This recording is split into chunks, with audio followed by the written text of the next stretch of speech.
जरा एक पल ठहरिए।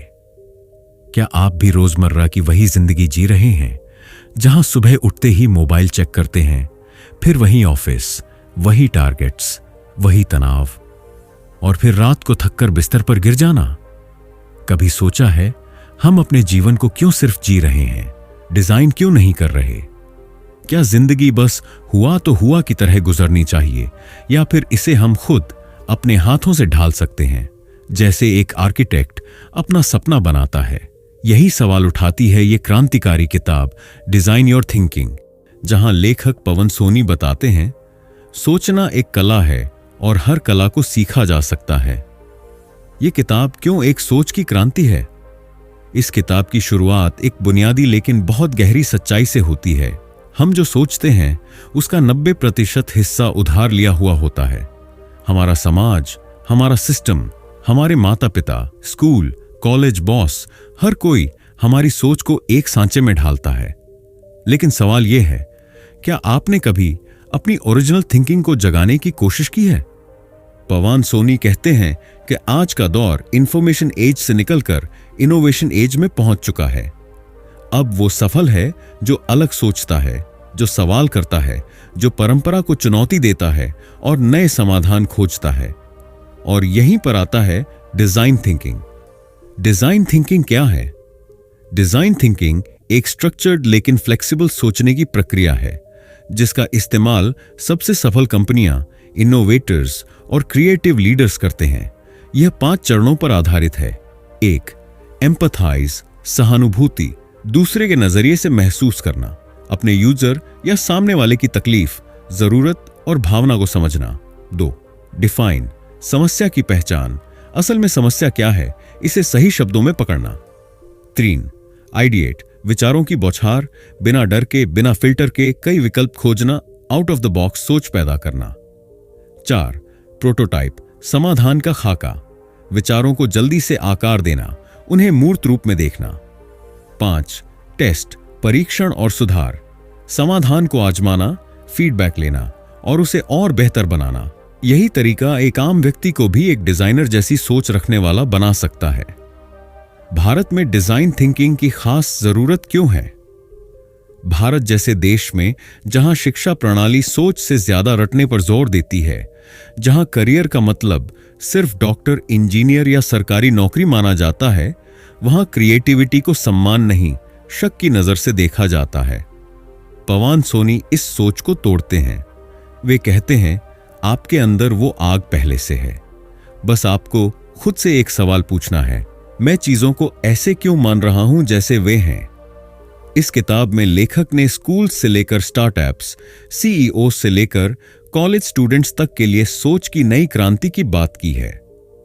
किताब में मिलने वाली असली सीखें, क्रिएटिविटी कोई जन्मजात प्रतिभा नहीं, बल्कि सीखी जा सकने वाली स्किल है। सोच एक प्रक्रिया है और उस प्रक्रिया को बेहतर किया जा सकता है।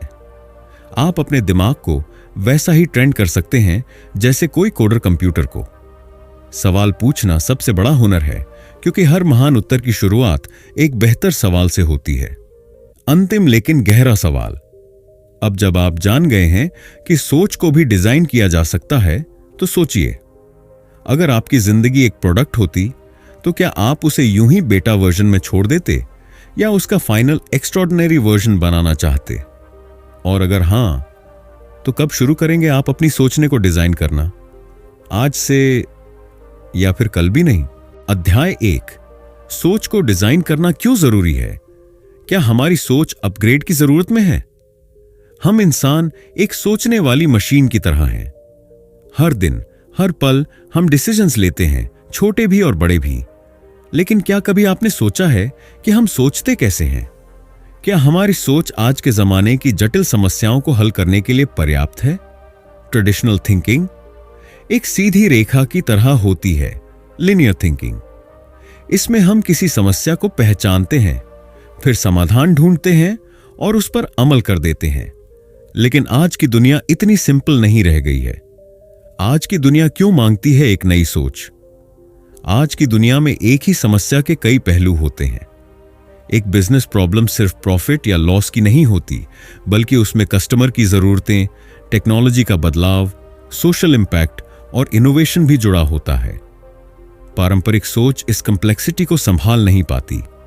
आज चीजें इतनी तेजी से बदल रही हैं कि अगर हम पुरानी सोच पर अटके रहे तो हम पीछे छूट जाएंगे।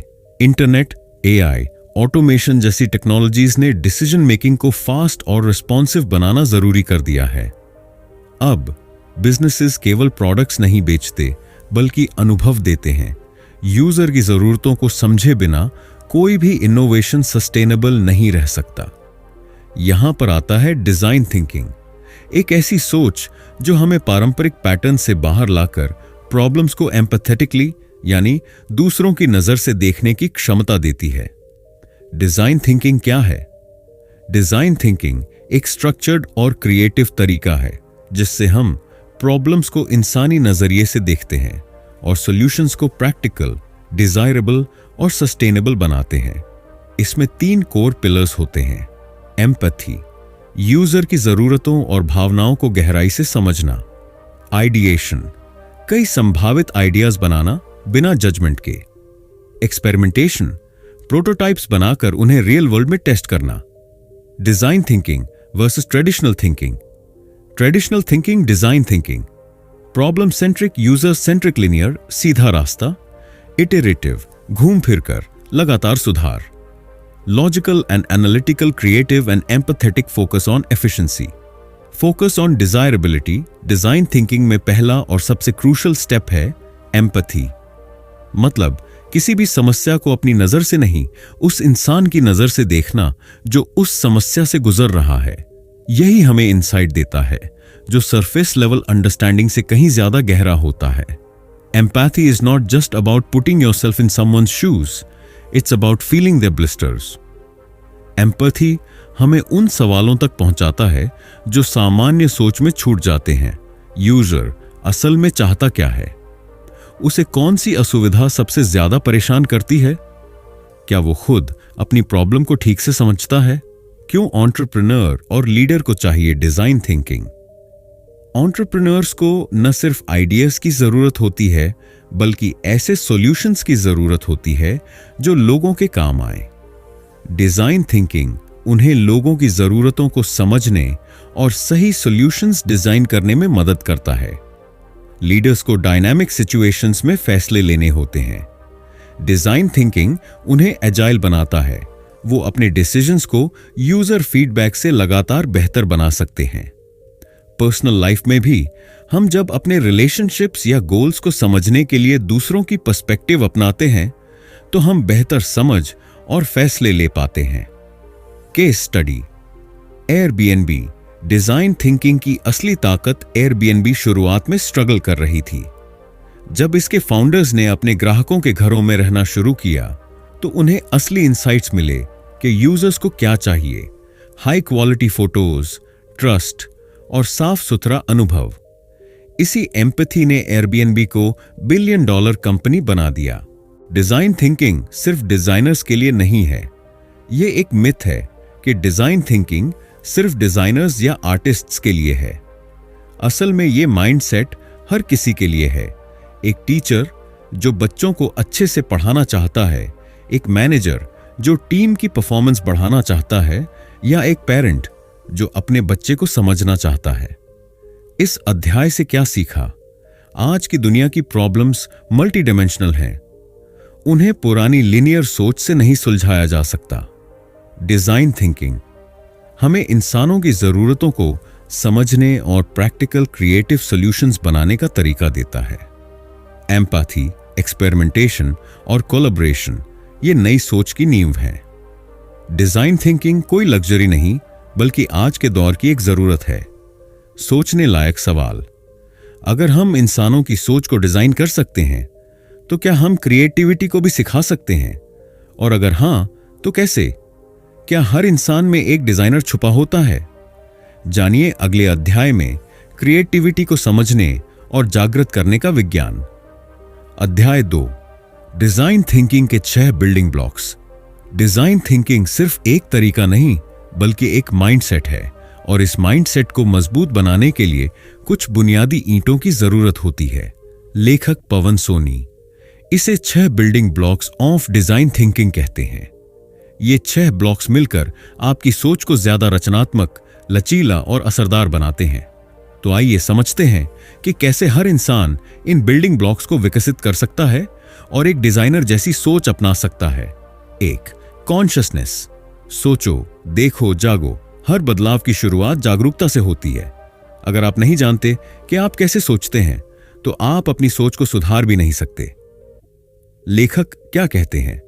डिजाइन थिंकिंग के लिए पहले जरूरी है कि आप अपनी सोच को ऑब्जर्व करें। आपको समझना होगा कि आपकी सोच में बायसेस, फिल्टर्स और असम्पशंस कहां-कहां बैठे हैं। हर दिन 5 मिनट लिखें कि आपने क्या सोचा, क्यों सोचा और उससे क्या सीखा। अपने विचारों को जज किए बिना ऑब्जर्व करना सीखें।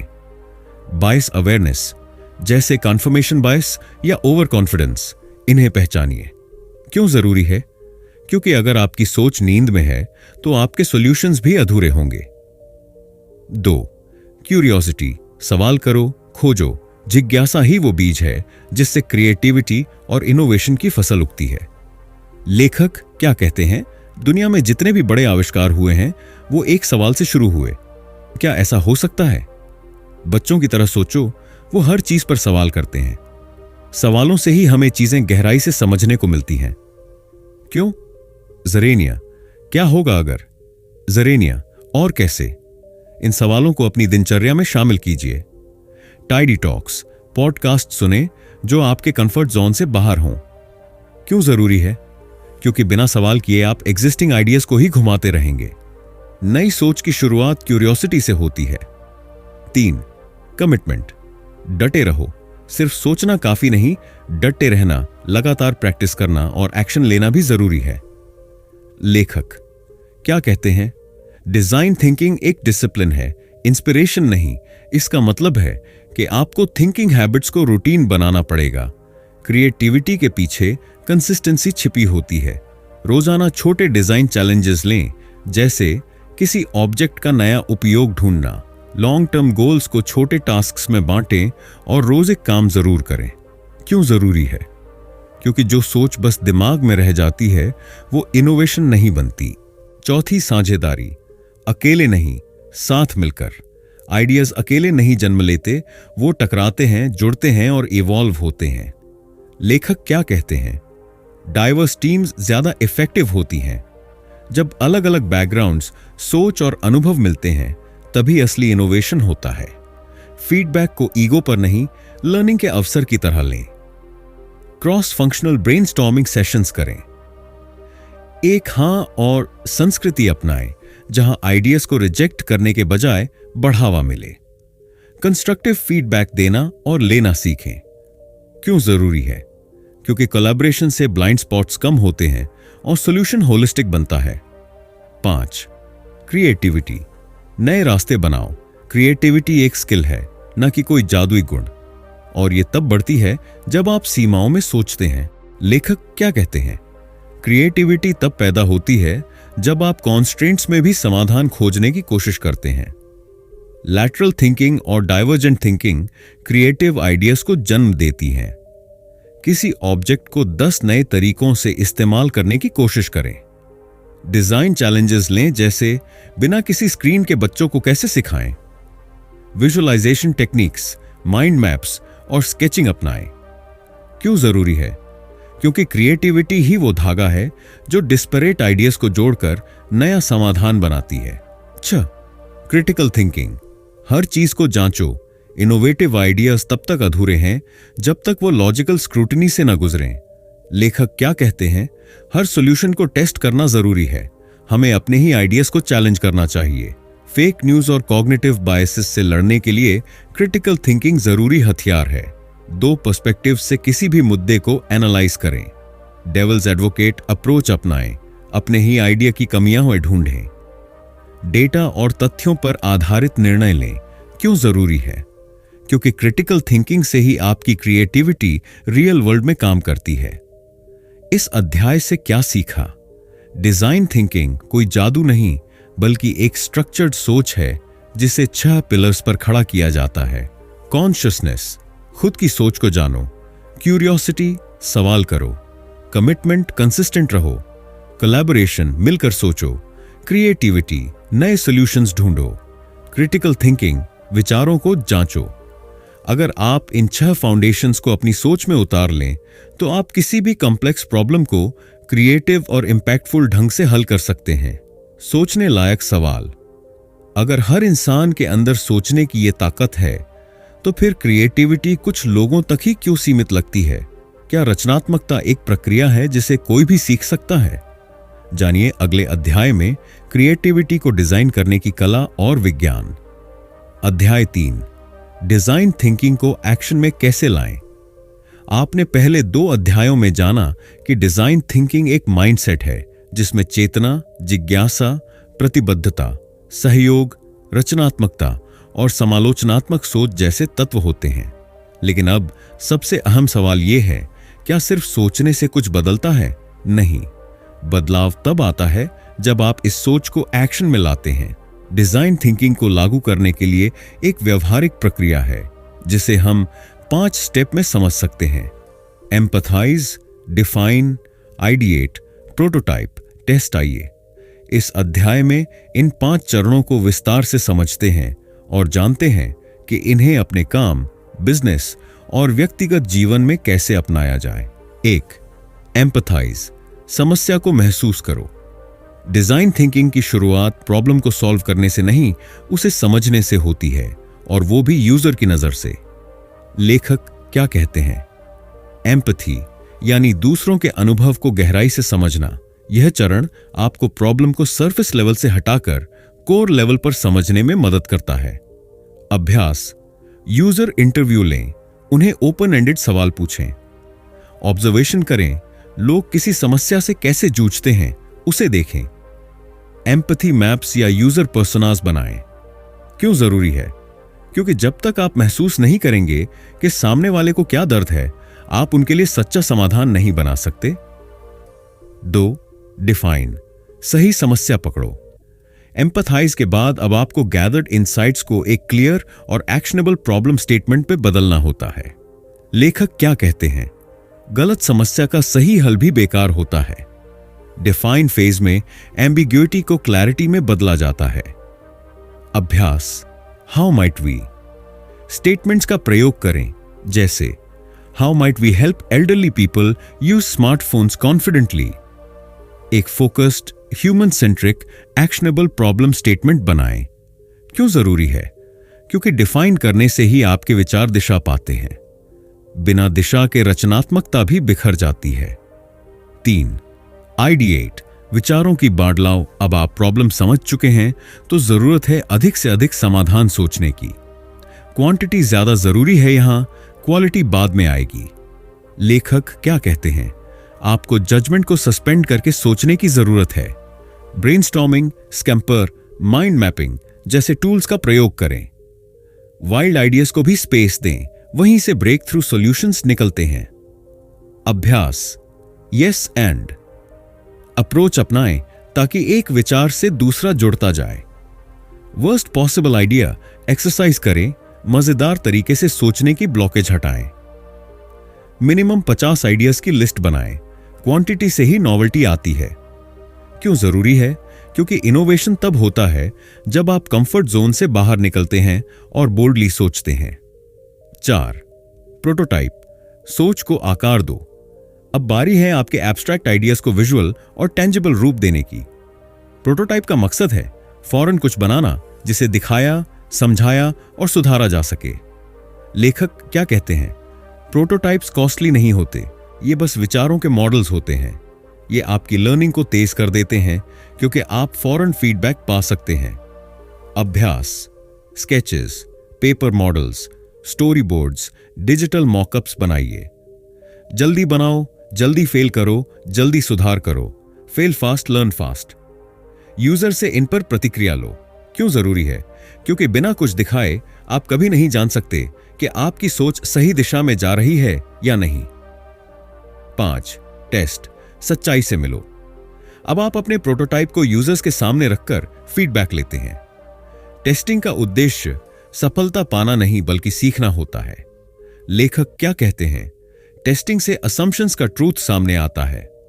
कई बार टेस्टिंग से यह भी पता चलता है कि प्रॉब्लम स्टेटमेंट ही गलत था और आपको वापस एम्पैथाइज या डिफाइन स्टेज पर जाना पड़ता है।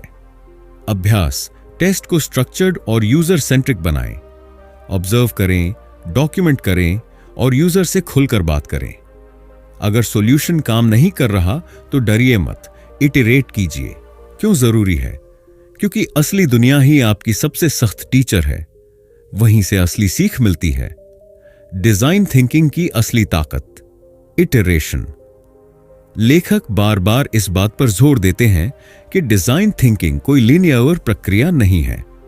यह एक इटरेटिव साइकिल है जहां आप लगातार फीडबैक लेते हैं, सुधार करते हैं, फिर से सोचते हैं।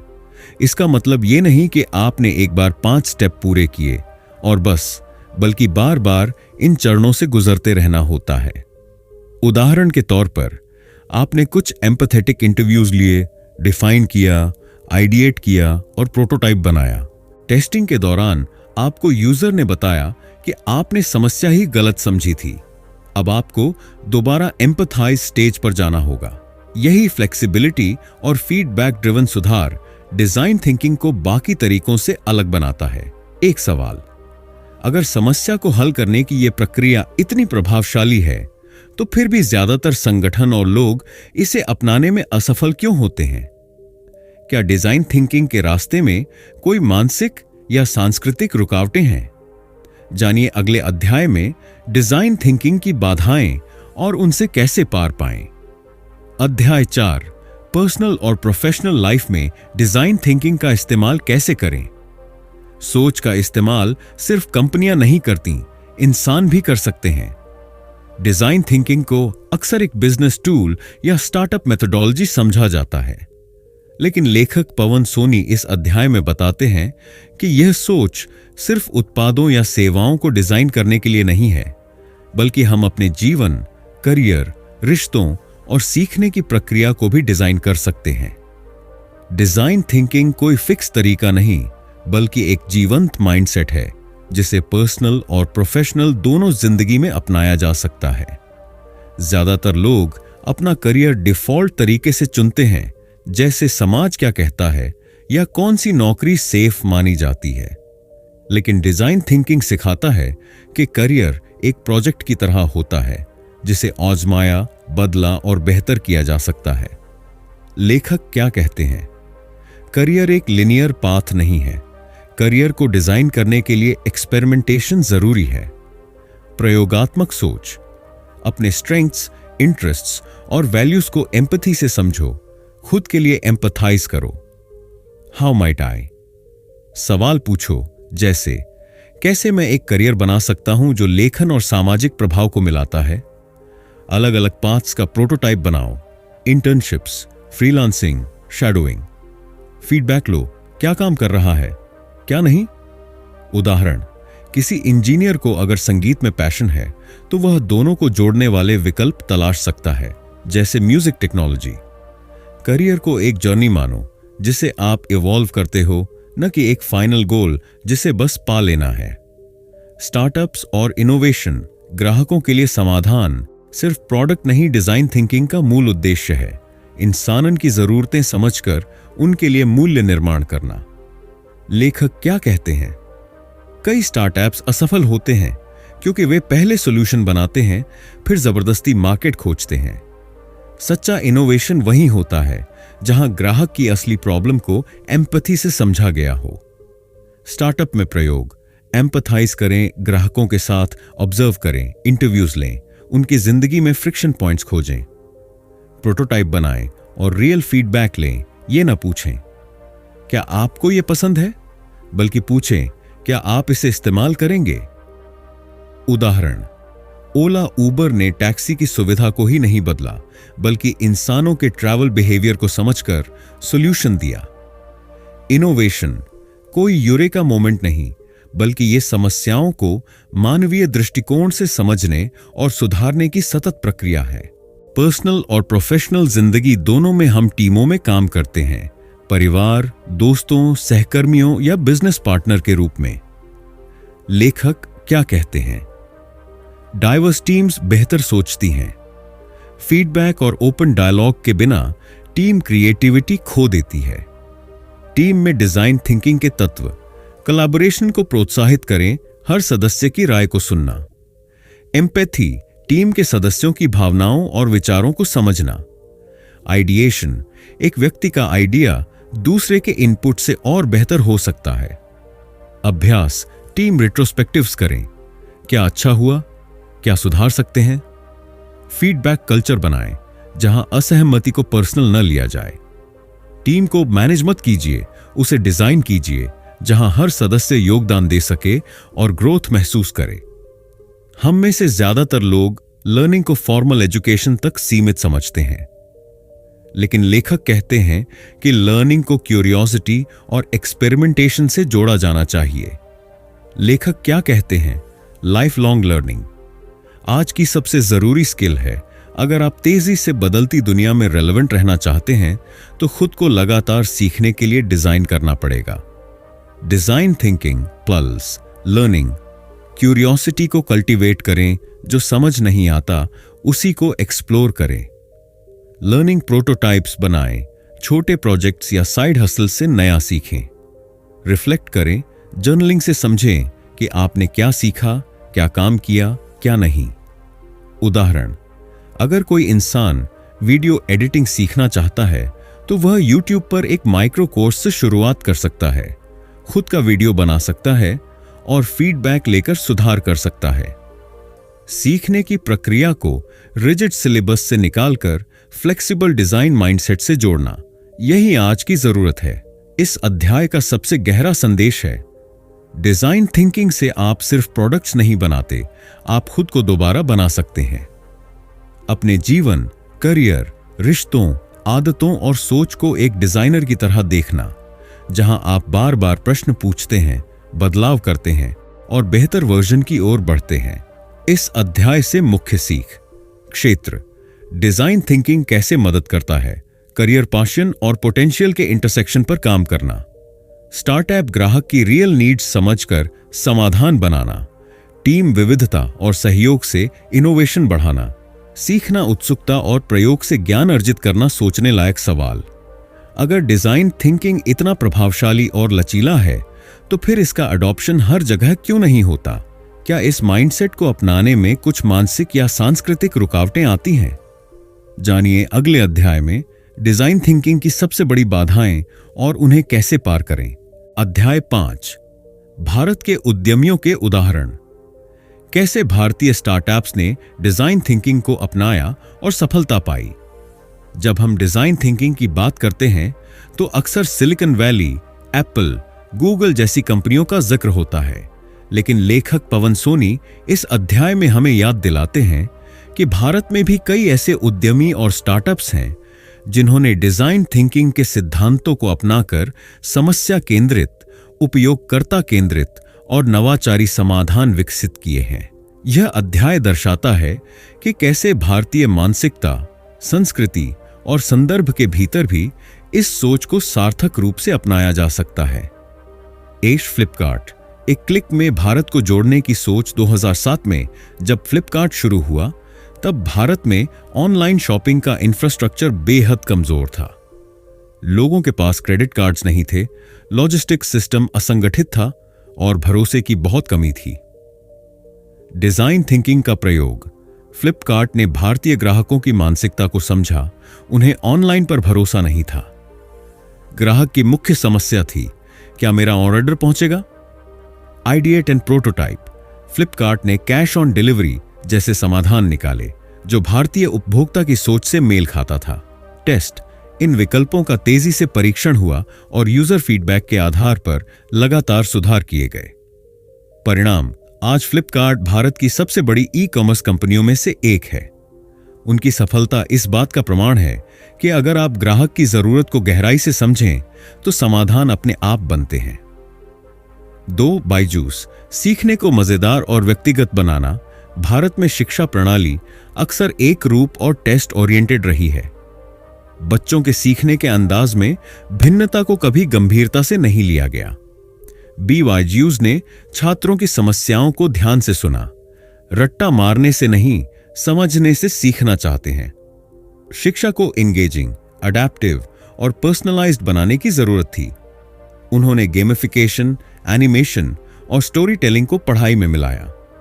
Prototype and test, mobile app और इंटरैक्टिव वीडियो कंटेंट का उपयोग करके लगातार प्रतिक्रिया ली गई। परिणाम, बीजूएस सिर्फ एक शिक्षा ऐप नहीं रहा, यह एक लर्निंग इकोसिस्टम बन चुका है जिसे करोड़ों विद्यार्थी इस्तेमाल करते हैं। यह उदाहरण दिखाता है कि डिजाइन थिंकिंग से हम पारंपरिक क्षेत्रों में भी क्रांति ला सकते हैं। 3. एथर एनर्जी, भविष्य की मोबिलिटी की भारतीय सोच समस्या। भारत जैसे देश में पर्यावरणीय संकट बढ़ रहा है। पेट्रोल की कीमतें उफान पर हैं और पारंपरिक वाहन प्रदूषण का मुख्य कारण है। एथर ने भारतीय उपभोक्ता की सोच और जरूरतों को समझा। अफोर्डेबल, सस्टेनेबल और स्मार्ट मोबिलिटी चाहिए। समाधान ऐसा होना चाहिए जो पर्यावरण के अनुकूल हो और यूजर फ्रेंडली भी हो। एक ऐसा इलेक्ट्रिक स्कूटर जो दिखने में शानदार हो, टेक एनेबल्ड हो और व्यवहारिक भी। Prototype and test, ether 450X को बार बार टेस्ट किया गया। Fast charging, mobile integration, navigation जैसी सुविधाएं दी गईं। एथर एनर्जी ने न सिर्फ एक उत्पाद बल्कि एक पूरी मोबिलिटी थिंकिंग को नया रूप दिया। वे सिर्फ गाड़ी नहीं बेच रहे, वो एक्सपीरियंस डिजाइन कर रहे हैं। अन्य उल्लेखनीय उदाहरण, कंपनी डिजाइन थिंकिंग का पहलू, जोमैटो यूजर सेंट्रिक इंटरफेस और hyper local delivery solutions. Razorpay complex payments को आसान बनाना, empathy for startups. Swiggy customer delight through constant feedback and real time iteration. Curefit wellness को होलिस्टिक रूप से देखने का नया तरीका, fitness, food and meditation in one. भारतीय संदर्भ में डिजाइन थिंकिंग के 3 खास पहलू, जुगाड़ और नवाचार। भारत में सीमित संसाधनों के बीच समाधान बनाना एक कला है और डिजाइन थिंकिंग इसे रिफाइन करता है। विविधता, भारत की भाषाई, सांस्कृतिक और आर्थिक विविधता डिजाइन थिंकिंग को और महत्वपूर्ण बना देती है। Local problems, global thinking, Bharat की समस्याएं बड़ी हैं लेकिन सॉल्यूशंस को ग्लोबल स्केलेबिलिटी के साथ बनाया जा सकता है, जैसे ओला, पेटीएम, ओयो ने किया। लेखक की खास सलाह, डिजाइन थिंकिंग सिर्फ सिलिकॉन वैली की सोच नहीं है, ये हर उस जगह जरूरी है जहां समस्याएं हैं। और भारत में समस्याओं की कमी नहीं है, यानी अवसरों की भी कोई कमी नहीं। यह अध्याय हमें प्रेरित करता है कि अगर हम भारतीय समस्याओं को भारतीय नजरिए से देखना सीख जाएं, तो हम खुद भी बड़े बदलाव ला सकते हैं। सोचने लायक सवाल, अगर डिजाइन थिंकिंग से इतना कुछ हासिल किया जा सकता है, तो क्या हम इसे स्कूलों और कॉलेजों में भी सिखा सकते हैं? क्या डिजाइन थिंकिंग बच्चों और युवाओं की सोच बदल सकता है? जानिए अगले अध्याय में, डिजाइन थिंकिंग इन एजुकेशन। अध्याय 6, सोच बदलो, जीवन बदलो। हर इंसान अपने जीवन की किसी न किसी समस्या से जूझ रहा है। कोई करियर को लेकर उलझन में है, कोई रिश्तों को लेकर, तो कोई अपनी पहचान और उद्देश्य को लेकर। लेखक पवन सोनी इस अंतिम अध्याय में हमें याद दिलाते हैं कि हमारी जिंदगी की दिशा हमारे सोचने के तरीके पर निर्भर करती है। यदि सोच को बेहतर डिजाइन कर लिया जाए, यानी empathetic, curious, collaborative, committed, creative और क्रिटिकल बना लिया जाए, तो कोई भी इंसान अपने जीवन को बेहतर दिशा में मोड़ सकता है। ये सोच की शुरुआत। एम्पैथी से करो। क्या है एम्पैथी? एम्पैथी मतलब किसी दूसरे की स्थिति, अनुभव और भावना को उसकी नजर से समझना। क्यों जरूरी है? जब हम किसी की जरूरत या समस्या को गहराई से समझते हैं, तभी हम सही समाधान सोच पाते हैं। यह हमें सेल्फ सेंटर्ड से ह्यूमन सेंटर्ड बनाता है। अपने परिवार, सहकर्मियों, ग्राहकों के अनुभवों को बिना जज किए सुनिए। बातचीत करते समय दूसरों की भावना और जरूरतों को महसूस करने की कोशिश कीजिए। जो दूसरों को सुनता है वही उन्हें बदल सकता है। 2. जिज्ञासा को जीवित रखो। क्यूरियोसिटी। क्या है क्यूरियोसिटी? बचपन की वो आदत जिसमें हम हर चीज से सवाल करते थे। ये क्यों है? ज़ेरेनिया, ऐसा कैसे हुआ? क्यों जरूरी है? जिज्ञासा इनोवेशन का बीज है। सवाल पूछने से ही नए समाधान मिलते हैं। हर दिन खुद से एक नया सवाल पूछिए। मैं आज क्या नया सीख सकता हूं? जो चीजें आपको ऑब्वियस लगती हैं उन्हें भी सवालों से देखिए। जिज्ञासा मरेगी तो सोचने की ताकत भी मर जाएगी। 3. कमिटमेंट और डिसिप्लिन। रचनात्मकता के असली साथी क्या है? कमिटमेंट। किसी विचार, उद्देश्य या परिवर्तन के प्रति लगातार लगे रहना क्यों जरूरी है? बिना कमिटमेंट के क्रिएटिविटी बिखर जाती है। डिजाइन थिंकिंग कोई जादू नहीं है, यह अभ्यास और धैर्य मांगता है। किसी भी विचार को 30 दिन तक लगातार आजमाइए।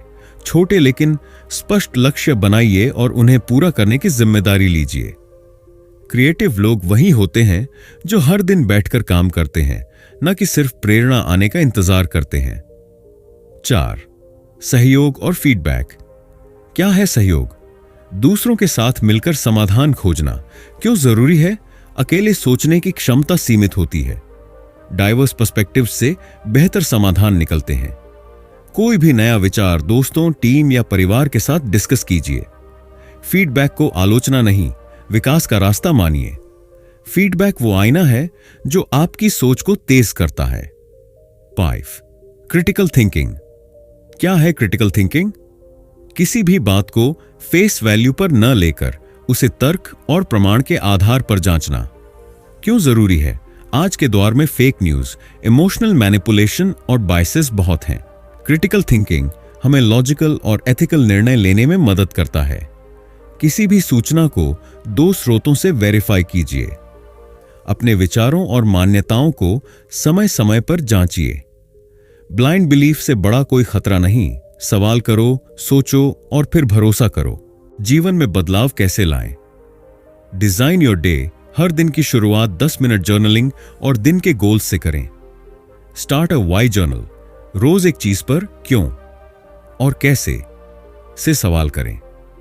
Feedback Friday. हर शुक्रवार किसी से कंस्ट्रक्टिव फीडबैक लें। Empathy walk. हफ्ते में एक बार किसी दूसरे व्यक्ति की स्थिति में खुद को रखकर सोचें। Learn one new thing weekly. हर हफ्ते एक नया कौशल या विषय सीखें। क्यूरियोसिटी एक्टिव रहेगी। थिंकिंग बडीज बनाएं। एक ऐसा दोस्त चुनें जिसके साथ आप हफ्ते में एक बार सोच, आइडिया और प्रगति शेयर करें। साथ सोचने से क्लैरिटी बढ़ती है। डिजाइन थिंकिंग कोई एक बार सीखने की चीज नहीं, यह जीवन जीने का एक तरीका है। यह सोच हमें रिएक्टिव से प्रोएक्टिव, कंफ्यूज से क्रिएटिव और असहाय से एम्पावर्ड बनाती है। अगर आप चाहते हैं कि आपकी सोच में गहराई आए, आपके निर्णय बेहतर बने और आप दुनिया को एक नए नजरिए से देखें, तो डिजाइन थिंकिंग को अपने जीवन का हिस्सा बना लीजिए। अंतिम प्रेरणादायक सवाल। आप अपने जीवन की कौन सी एक समस्या को डिजाइन थिंकिंग से हल करना चाहेंगे? क्या आप आज से अपनी सोच को नया डिजाइन देने के लिए तैयार हैं? तो दोस्तों, डिजाइन योर थिंकिंग सिर्फ एक किताब नहीं है, ये एक सोचने का नया तरीका है, एक नया नजरिया है जिंदगी और काम को देखने का। यह किताब हमें सिखाती है कि हम सब में रचनात्मकता, क्रिएटिविटी है, बस जरूरत है सही दृष्टिकोण और अभ्यास की। पवन सोनी बताते हैं कि क्रिएटिविटी कोई विशेष लोगों की जागीर नहीं, बल्कि यह एक सीखने योग्य कला है जिसे हर इंसान अपने अंदर विकसित कर सकता है। बस आपको चाहिए जिज्ञासा, सहानुभूति, प्रयोग करने का साहस और बार बार सुधारने का जुनून। चाहे आप एक स्टूडेंट हों, एक प्रोफेशनल, एक बिजनेस पर्सन या फिर एक क्रिएटर, इस किताब की सोच आपको एक नया नजरिया दे सकती है जो आपकी जिंदगी को एक नई दिशा दे सकती है। डिजाइन योर थिंकिंग हमें यह याद दिलाती है कि हम जितना ज्यादा सवाल पूछेंगे उतने बेहतर समाधान पाएंगे। जब हम खुद को दूसरों की जगह रखकर सोचेंगे तो हमारी सोच और गहरी और असरदार बनेगी। और जब हम असफलता से डरने के बजाय उससे सीखना शुरू करेंगे, तभी हमारी असली ग्रोथ शुरू होगी। तो चलिए, आज से हम सिर्फ जीने का तरीका नहीं बदलते, बल्कि सोचने का तरीका भी बदलते हैं। अब वक्त है डिजाइन थिंकिंग को सिर्फ किताब में पढ़ने का नहीं, बल्कि अपने जीवन में अपनाने का। अगर आपको ये वीडियो पसंद आया हो तो इसे लाइक करें, कमेंट करके बताएं कि आप इस किताब से सबसे ज्यादा क्या सीख पाए। और ऐसे ही दमदार बुक समरीज के लिए हमारे चैनल ऑडियो बुक फ्लो को सब्सक्राइब करना ना भूलें। याद रखिए, सोच बदलिए, परिणाम बदलेंगे। मिलते हैं अगली वीडियो में। तब तक के लिए सोचिए नए ढंग से, बनाइए जिंदगी शानदार।